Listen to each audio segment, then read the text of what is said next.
Chris Roberts, Air Force veteran, currently employed with the last electric railroad in the United States, Iowa Traction Railroad, right down the road. Come check us out. I will. Yeah, that sounds fun, actually. Thank you for your service, my man. No, you're welcome. Thank you for what you're doing. I'm a natural skeptic, so good. If my question sounds a little confrontational, it's not. Don't apologize. I like your idea of just dismantling the alphabet agencies, but the reality of that is if that's what your intention is, there's going to be a lot of people coming after you. Mm-hmm. The media, I mean, call me a conspiracy theorist, call me what you will, but if that's what your intention is, there's a lot of people who are going to be threatened by their job being taken away. A lot of money is going to be taken away. A lot of corruption is going to be taken away, and that's a great thing, but and that's a big task, you know, and I like that idea, but I mean, how do you do that? Yep. I mean, without totally just, I don't want to say destroy the country, but just, I mean, that's taking a big, I don't want to say taking the foundation away, but that's a big task, man. It's a big task. I like it, but I mean, how do you do that? How do you? So let me walk you through a couple elements of it. Tell me your name.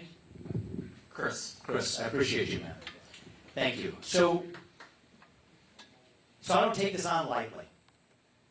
But this is something that is the job of one person to do. United States President. To run the executive branch of government. And it takes a rare combination to get this done.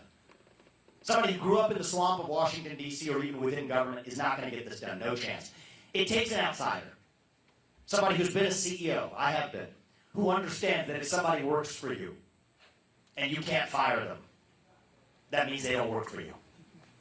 It means you work for them because you're responsible for what they do without any authority to change it.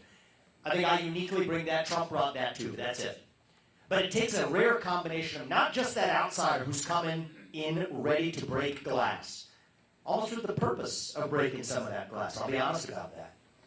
Not just that, though, but an outsider who also understands the law and the Constitution of this country with such depth and conviction that I will act accordingly regardless of what the managerial swamp tells me I can and can't do. And that's where Trump got duped. And I think it was duped.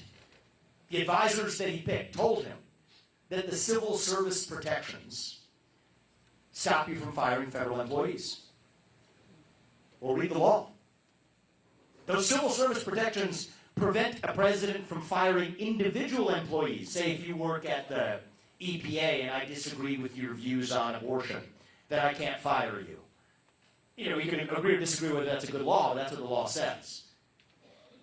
It does not apply to mass layoffs. Mass layoffs are absolutely what I am bringing to the D.C. bureaucracy. Now, I'm eyes wide open. What's going to happen? We're going to get sued. We're going to get sued by many of those aggrieved bureaucrats who should have found honest work in the private sector long ago. And by the way, this is a win-win. We have a job opening surplus in this country, so maybe he's going to help everybody out here, okay? Put some people back to honest work in the private sector. But they're going to sue us, and that's fine, because I've also studied the current Supreme Court. I'm probably the only person running for U.S. president who has written books that have been quoted by federal appellate court justices in the last 2 years in their own decisions, and some of them are on my list for who we publish, for who we'll appoint to the Supreme Court and to the federal appellate courts. And they agree with me, 6-3, the current Supreme Court does on this issue. And I give Trump credit for that, because he gave us a great Supreme Court. So now what happens? We take that to the Supreme Court. It's going to be unpleasant for me to spend time in litigation as a U.S. president, but hey, that's my job. I'm signing up for it. As I said, I don't relish it. But we're going to do it. Then the next guy who comes along after me doesn't have his hands tied in the same way. And see, that's how we drive change in this country. Trump gave us a great Supreme Court. He didn't go all the way with it, but he did his part. Gives me a head start that he didn't have. We will use that to then codify this vision of 3 branches of government, not 4, back into the Constitution of this country, so the next guy that comes after me is able to drive an agenda much more effectively than even I or Trump did. That's how we drive change on the time scale of history. And I think this is really important to understand in our movement. The America First agenda, it doesn't belong to me. It doesn't belong to Trump. It didn't belong to Reagan. It didn't belong to George Washington.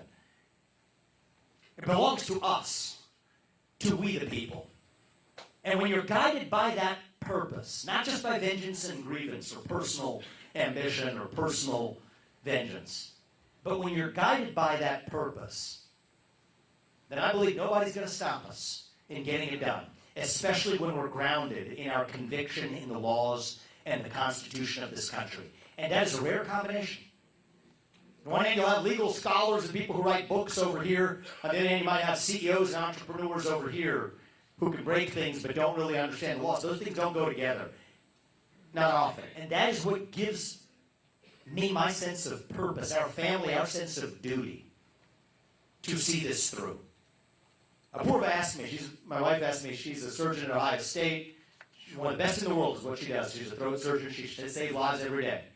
Lucky to be married to somebody who, when I'm doing what I'm doing now, I go home and still not the person who did the more important things in the household that day.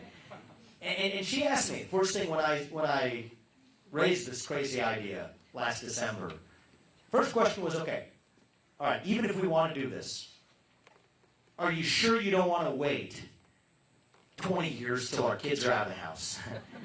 We're going to be able to do this. We have 1-year-old and 3.5-year-old, and on Mondays through Fridays when I'm traveling, they're all with me. And she asked me, and also when we have more experience and all this, and we thought about that for a while. That was a very reasonable, sane question to ask. But the truth is, and where we settled was, I don't think we have 20 years left as a country, actually. I don't think we're working with that kind of time. And I think we have a moment right now, right, where even just think about people my age. They've been taught for years to go to Ben Jerry's and order a cup of ice cream and put some social justice sprinkles on top, satisfy that moral hunger with a quick fast food hit. That's wearing off now. We have a generation that's hungry for direction. It's hungry for the real thing. And last November, I watched that red trickle that was supposed to have been a red wave. I understand what's going on. You can't just sit around criticizing. Have I talked about Republicans and Democrats today? Have I even talked about Joe Biden once today?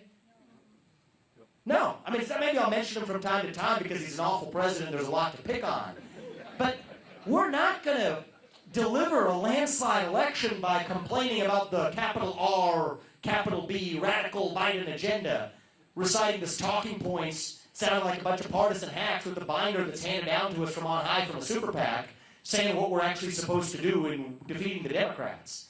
We have to offer a vision of our own. We have to stand for something.